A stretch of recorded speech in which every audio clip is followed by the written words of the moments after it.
by expanding training through HEART, by making HEART free, getting more of our youngsters into training so that they have a better chance of getting educated, so that they can break at least that one dimension of poverty, which is lack of employment, lack of income.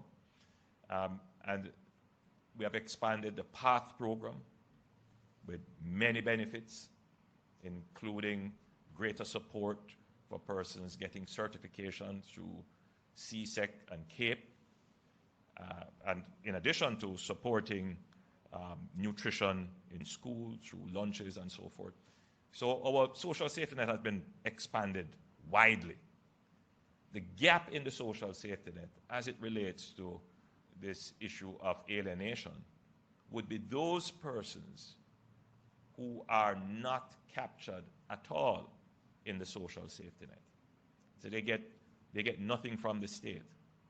And they may very well be looking on and seeing, their neighbor getting a social pension, your neighbor's children getting CSEC support, getting PATH, or they may not be on PATH themselves, and they are wondering